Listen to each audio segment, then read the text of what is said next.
반응이 센 CBC 뉴스 지금 시작합니다. 첫 번째 뉴스입니다.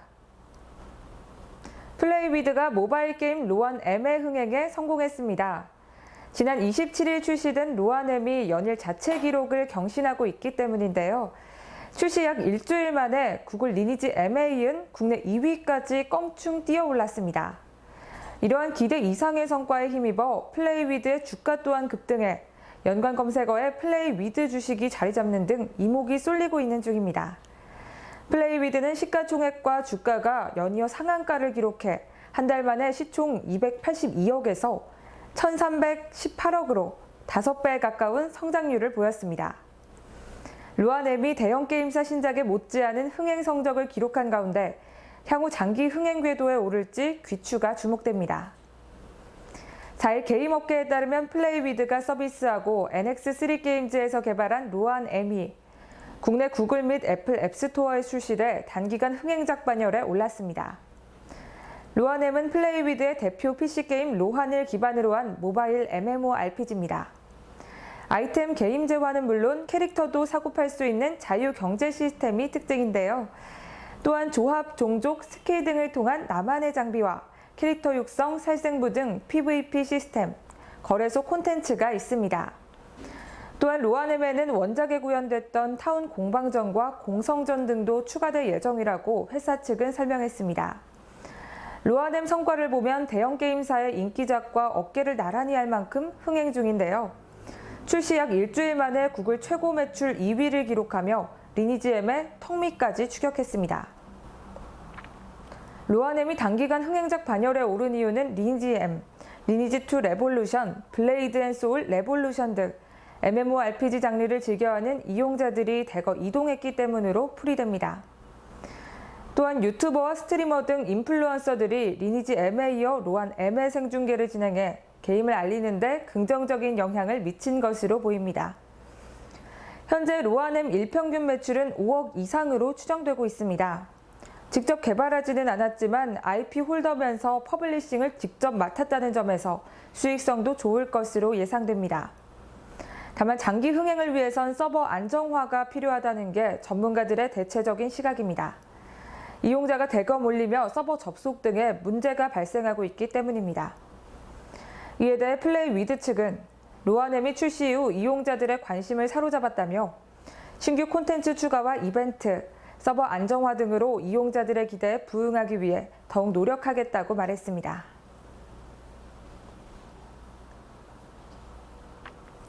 다음 뉴스입니다. 정부가 일본 정부의 반도체 디스플레이 핵심 소재 수출 규제에 대응해 세계무역기구에 제소하기로 했습니다. 일본 정부가 지난해 한국 대법원의 일본 기업에 대한 강제징용 피해자 배상 판결에 반발해 취한 이번 조치는 WTO 협정상 불공정 행위에 해당한다는 것입니다. 지난 4일 일본 정부는 반도체 등 제조에 필요한 핵심 품목 3개의 한국에 대한 수출 규제를 발동했습니다.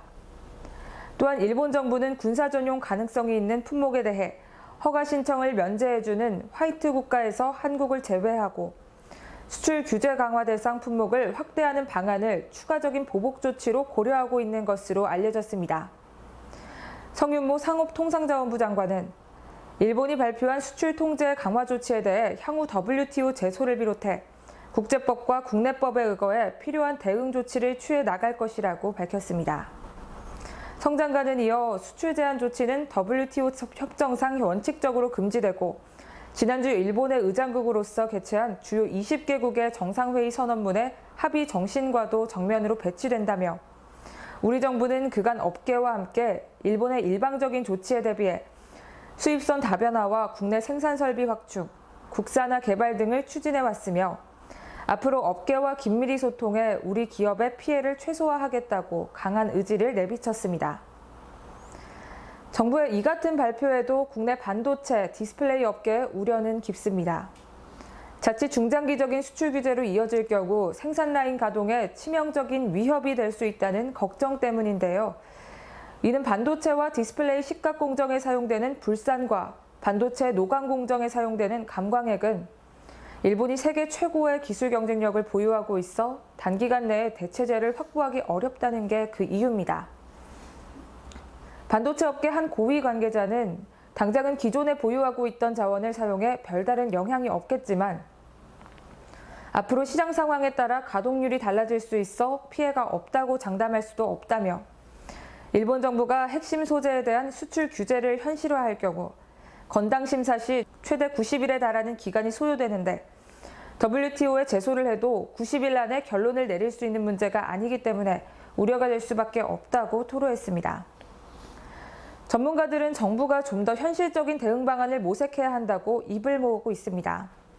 일본이 국가 안보 차원에서 수출 규제에 나섰다는 입장을 고수할 경우 이는 WTO 제소에 해당하지 않아 우리 기업들의 피해를 막을 방법이 없다는 것입니다. 산업부 산하 한 국책연구기관 관계자는 일본이 국가 안보를 이유로 이번 수출 규제에 나섰다는 입장을 고수하면 우리 정부도 딱히 이를 막을 방안이 없다며 산업부가 그간 대일 관계 악화 상황을 고려한 대응책 마련에 힘써왔지만 일본이 자국 기업이 피해를 볼 수 있는 수출 규제 카드를 꺼낼 수 있다는 것은 생각하지 못한 것 같다고 설명했습니다. 또 일본 경제산업성이 수출 무역관리령을 개정해 총 12개이던 각 국가 분류에 한국 제재를 위한 새 분류란을 신설한 것을 보면 아예 한국을 적국으로 보고 적극적 제재하겠다는 의지가 보인다며 정부가 빠른 시일 내에 악화된 한일 관계를 회복할 수 있는 방안을 찾아내야 할 필요성이 어느 때보다 높다고 덧붙였습니다.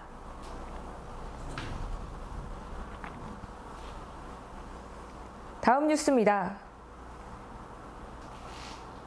일본 정부가 반도체 디스플레이 필수 소재에 대한 수출 규제를 강화한 가운데 삼성전자의 폴더블 스마트폰 갤럭시 폴드의 생산에 차질이 빚어질 것이란 우려가 나오고 있지만 삼성전자는 생산에 문제가 없다는 입장을 밝혔습니다.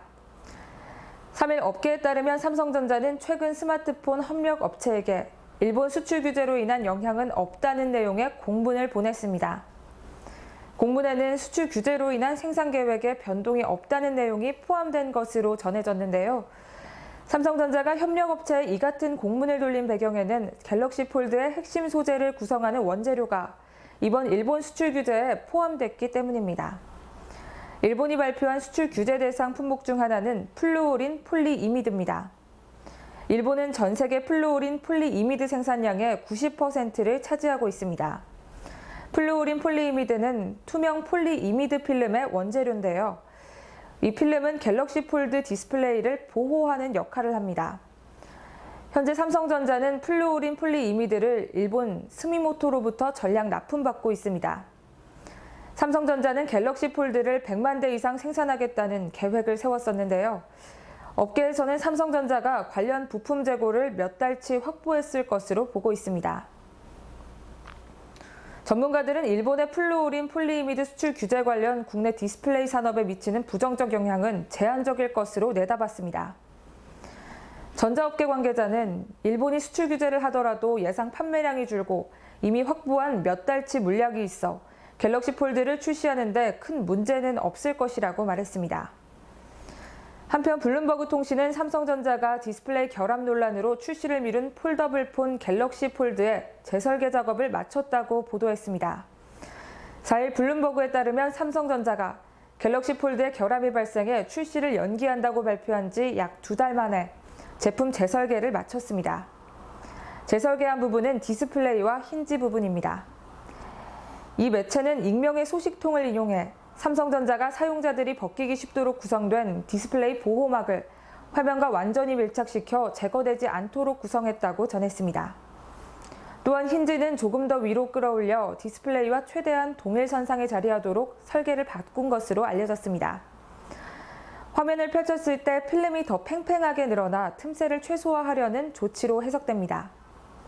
이처럼 갤럭시 폴드 생산이 최종 단계에 이르렀지만 삼성전자는 정확한 판매 시기와 관련해서는 말을 아끼고 있습니다. 고동진 삼성전자 IM 부문장은 최근 외신과의 인터뷰에서 출시일과 관련해서는 시간을 좀 더 달라고 했습니다. 한편 갤럭시 S10은 8월 7일에 출시 예정인 것으로 알려졌습니다.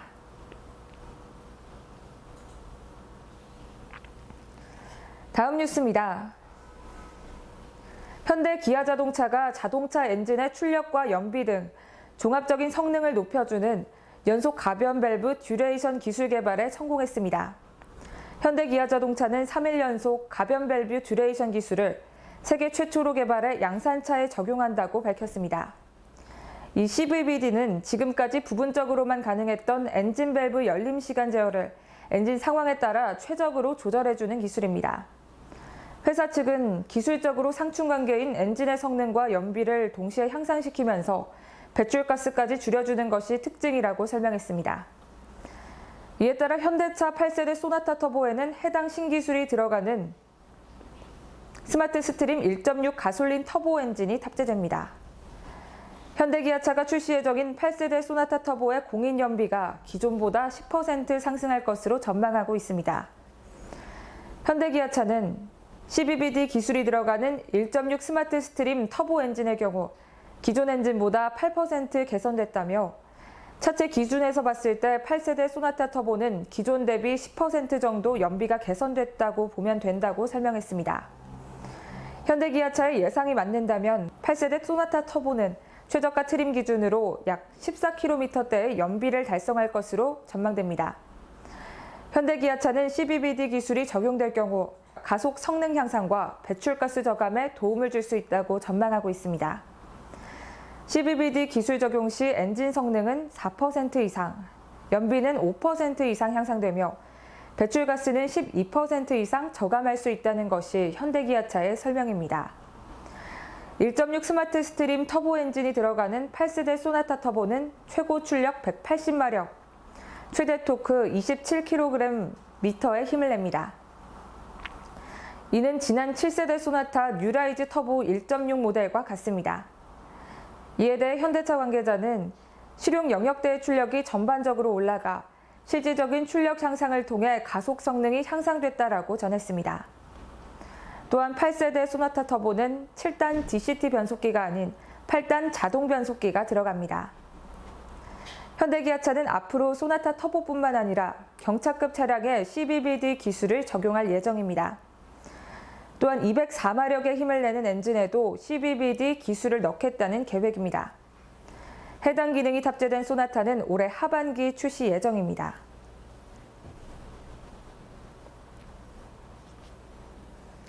다음 뉴스입니다. SK텔레콤이 5G AR 대중화를 위한 협력 체결 후 첫 번째 작품을 선보였습니다. SK텔레콤은 나이언틱과 협력 첫 단계로 AR 게임 해리포터 마법사 연합 공동 마케팅을 시행한다고 30일 밝혔습니다. 해리포터 마법사 연합은 세계적인 베스트셀러이자 인기 영화인 해리포터를 배경으로 한 위치 기반 모바일 AR 게임입니다. 해당 게임은 나이언틱, WB 게임즈, 포트키 게임즈가 공동 개발한 게임으로 지난 28일 한국에 출시됐습니다. 해당 게임은 이용자 위치에 따라 다양한 게임 콘텐츠를 제공하는데요. 이용자는 비밀 태스크 포스팀 일원이 돼 스마트폰을 들고 걸어다니면서 임무를 수행하게 됩니다. 주변 위치에 따라 화면 속에 나타나는 다양한 발견물을 마법을 사용해 마법 세계로 돌려보내는 임무입니다. 전국 4천여 곳 SK텔레콤 대리점은 게임 속 AR 공간에서 마법 주문 에너지를 채우거나 다른 플레이어와 협동 플레이를 할 수 있는 여관, 요새와 같은 스테이지가 됩니다. SK텔레콤 매장을 방문하는 고객에게는 아이템이나 추가 미션 등 특별한 게임 혜택을 제공할 예정입니다. SK텔레콤은 나이언틱과 함께 자사 고객에게 내년 8월 말까지 해당 게임 이용 중 발생하는 데이터를 무료로 제공합니다. 양사는 이전 포켓몬고 서비스 때도 데이터 무료 제공을 시행한 바 있습니다. 연간 200TB 이상의 데이터를 제공하며 고객 통신비 부담을 줄이는 등 호평을 받은 바 있어 이번에도 좋은 반응을 얻을 것이란 기대입니다. 아울러 SK텔레콤은 내달 해리포터 주요 팬층인 20대 고객들을 대상으로 5G로 떠나는 영순위 여행 일환으로 고객 10명을 선발해 부산에서 해당 게임 대결을 펼치는 이벤트를 진행합니다. 여름방학 기간에 맞춰 새로운 프로모션도 준비하고 있습니다. 이번 협력을 시작으로 SK텔레콤과 나이언틱은 5G 모바일 엣지 컴퓨팅 기반 실시간 초저지연 멀티플레이 서비스와 지역 기반 AR 플랫폼 구축 등 공동 R&D 및 서비스 출시를 추진할 계획입니다. SK텔레콤 5G X 서비스 사업단장은 5G 시대에 맞춰 세계적인 AR, VR 회사들과 긴밀한 협력 체계를 구축하고 있다며 고객에게 차별화된 가치와 즐거움을 제공할 수 있는 수준 높은 AR 서비스들을 계속 선보일 것이라고 말했습니다. 나이언틱 오마르 텔레즈 글로벌 사업총괄 부사장은 SKT와 함께 해리포터 마법사 연합을 제공하게 돼 매우 기쁘게 생각한다며 리얼월드 게임 방식이 새로운 경험을 제공할 것이라고 전했습니다. 네, 오늘 제가 준비한 5시 뉴스와 현장 여기까지입니다. 알찬 내용 있으셨다면 구독과 좋아요 눌러주시고요. 저는 다음 주 뉴스로 찾아오겠습니다. 반응이 센 CBC 뉴스 최서원이었습니다. 시청해주셔서 고맙습니다.